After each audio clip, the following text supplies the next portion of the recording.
Perjuangan petani asal Karangasem, Made Kasih alias Selepek terus berjuang untuk mendapatkan keadilan.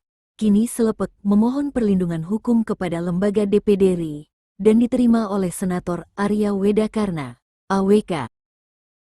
Ini tepat sekali bahwa mantan semeton kita Pak Made yang didampingi oleh Pak Suke dan juga Ibu dari law firm telah mengadukan terkait dengan kinerja dari institusi penegak hukum yang dimana menurut laporan ada satuan prestasi, ada suatu sistem mungkin yang tidak bisa dimanfaatkan atau tidak bisa diakses secara maksimal sehingga menimbulkan kerugian-kerugian ya terhadap warga bangsa.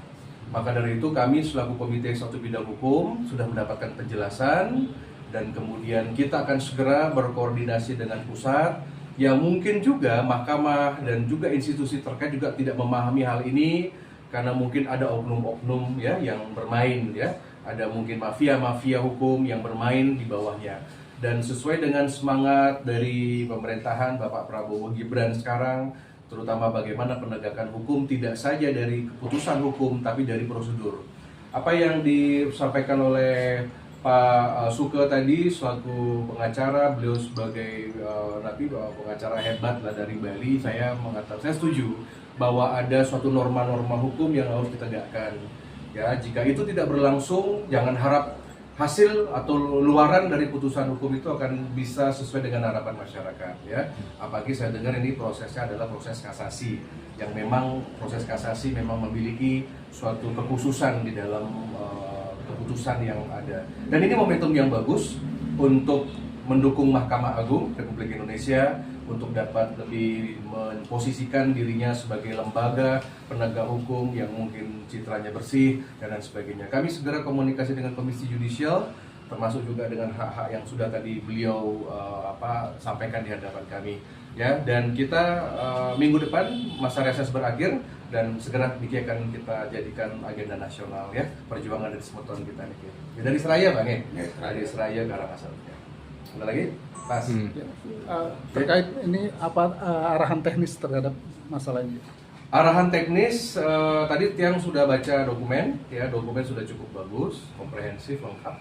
Ya, cuman mungkin satu kita butuhkan lagi tentang aspirasi beliau, ya termasuk dari bagaimana karena ini kan lebih kepada bukan saja untuk Pak Made ya, tapi untuk ke depan masyarakat Bali ya.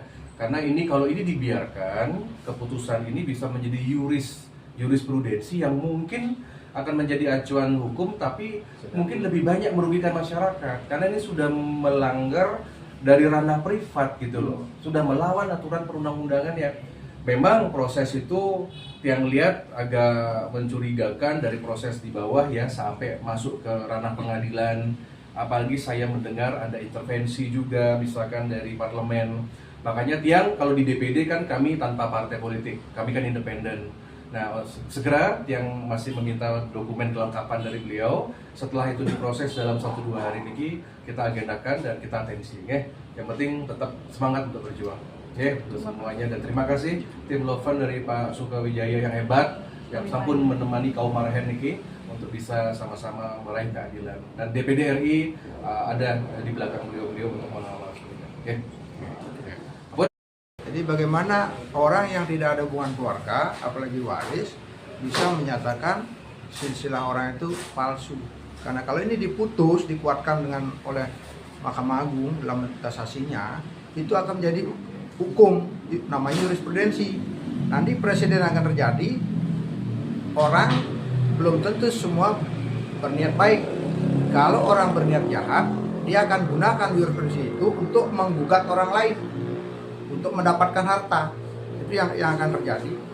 Nah ini yang saya perjuangkan dengan segala saluran yang ada. Bukan kita bekerja ilegal, bukan. Kita menggunakan saluran untuk mengingatkan aparat penegak hukum untuk menerapkan ilmunya, belajar hukum tinggi-tinggi.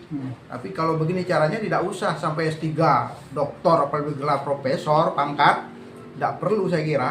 Jadi kita kembali kepada apa kata yang berkuasa, apa kata yang berduit. Itu. Jadi tidak perlu sekolah saya kira. Merusak. Ya, merusak tatanan sosial nanti akan terjadi. Orang akan menggugat orang lain dengan mengatakan silsilah dia palsu. Itu yang saya garis bawahi, karena makanya kami berjuang. Semoga masih ada pejabat yang punya aturan ini, terutama yang berkaitan dengan bekerja bidang hukum. Supaya betul-betul sesuai dengan apa yang menjadi kebijakan presiden yang baru, ya bersihkan hati. Kalau hatinya nggak bersih, gimana bisa menertibkan dan membuat negara ini tertib hukum? Nggak akan bisa. Motonya apa Pak tadi Pak? Perjuangkan atau membantu orang yang ada benarnya, bukan orang benar apalagi orang salah.